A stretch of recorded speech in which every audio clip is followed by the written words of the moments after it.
There's no real way to describe this next one, it just kind of is. And what it is 11 p.m. on Thursday, 1st of November, in 2007 AD. And the winds have finally become crisp and autumnal after months of extended summer here in Savannah. And I'm waiting at a table outside my dining hall. I have a full pouch of Ballyshack rolling tobacco in my pocket, Leonard Cohen is singing in my ear, and my leather jacket is keeping out the cold. And somewhere in Savannah, a man is being tickled by peacock feathers. Bound and gagged, he's surrounded by the young men he pays to do this for him. These boys ain't queer, you see. No, not if you ask them. It's just a way to make a living, man. Anyway, a blonde girl with pigtails is walking by me, and her shoulders and arms are almost slightly too large to be read as feminine, yet still too tapered and delicate to seem overtly masculine. And she's carrying an empty laundry basket. I look into the beady, coal-black excuses for eyes that sit just below her forehead, and suddenly I am overtaken with the curvy dot illustrated psychic awareness that her baby blue laundry basket serves a far more sinister purpose than the storage of her soiled, silky drawers. Two 18-year-old girls are sitting on a stone staircase, bound up in hooded sweatshirts and the disquieted awareness of their own burgeoning sexual proclivities. I smile at used car salesman's oily grin as they nervously kiss each other for what is obviously the first time. There's a candy apple sweet innocence to it, but if they only knew how soon it would be before one of them catches the other in bed with one of those boys they claim to have sworn off of. Now, I don't say this out of any sort of cynicism. All you have to do is read their body language to know that disaster is inevitable. The girl in the red shirt means it. She looks into her new lover's eyes and feels as though she's finally found someone who will share the same space as her for more than a minute or two. She's finally found a home. The other girl, who's wearing striped sleeves, is just experimenting. She's never really, she's not doing this out of anything spiteful.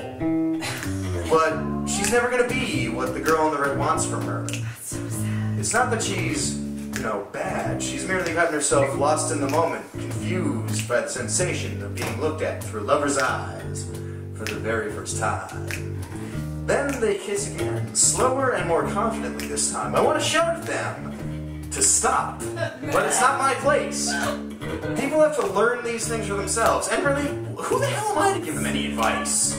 I'm sitting here contemplating whether or not I should go and cheat on my girlfriend with a cute blonde girl who has dove tattooed on her pelvis. I mean, I can see the promise of 1,000 sexual delights to come every time this girl smiles at me when I walk into the Greasy Spoon Diner where she works. And really, the truth is, I've already made up my mind to go over there pretty soon. I'm really just writing this in the hopes that I'll be saved from my own stupidity if I don't go there soon enough. Anyway, my young friends have been making out on those steps for the better part of 20 minutes by now. And I wonder when one of them is going to have the courage to ask the other back to her room. I also realize how kind of weird it is that I've been watching these girls make out and write about them for 20 minutes. It's so fucked up. Anyway, suddenly the one in red does stand up and she offers her right hand to her seated lover, who takes it gently with barely noticeable hesitation, and she kisses it just above the ring finger, and they run off giggling like children after the final bell on the last day of school, filled to the brim with appropriately girlish glee, and the excitement over the knowledge they are about to gain. A street lamp that hasn't worked in over 6 months suddenly lights up like a cartoon character's idea. And as soon as they're out of sight, it goes out. I hope you enjoy yourselves, girls, but I don't think it's going to end pretty. Anyway, by now it's 12 a.m. on Friday, the 2nd of November, here in jolly old Savannah. But it's still Thursday on the breezy streets of Chicago, Illinois, where a young and conflicted barista is arguing with her spoiled fiancé. Truth be told, I've also been waiting for a call from her this whole time. I heard the tears in her voice earlier this evening, and perhaps tonight a straw will finally break the camel's back and she'll leave the fucking bum. Chances are that she won't. Learning her lesson ain't exactly what this girl is known for, and the time I've known her, she's done nothing if not prove that her taste in men is terrible. Well, other than me. But this latest schmuck, I mean, this guy takes the fucking taco. Spoiled, rich. He doesn't appreciate her. She's a trophy to him, some kind of status symbol. You know, he expects that his daddy's millions are gonna make up for the fact that he doesn't know how to show genuine emotion and that he's basically impotent.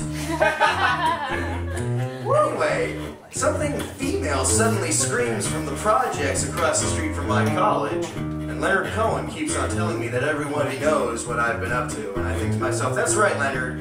Everybody knows that I'm up to about 3 packs a day right now. And I laugh to myself as I light my 100th cigarette in 3 days. And I wonder if they could use my ashes to sprinkle fairy dust on the dreaming lips of every fatherless child so they could fly their way through happy thoughts to freedom. Anyway, good night, Mr. Peacock. Good night, sinister laundry basket girl. Good night, cuckolded girlfriend and beautiful girl with the dog tattoos. I really shouldn't draw you two into my fucked up shit. It's not your fault I don't know how to commit anymore. And good night to my young lovers. May you get to play your game of pleasure for as long as possible. And good night to you, Mr. Leonard Cohen. You're the only human being on earth who can make a song about getting really good head seem so fucking depressing. But most of all, good night to you, my sweet Chicago barista. I'll take one last puff on this cigarette for all of you before I light another and wait for the tumors to rip me open. May we all sleep tight down in hell tonight, or wherever we may be. Good night, and God bless. Now fuck off to bed.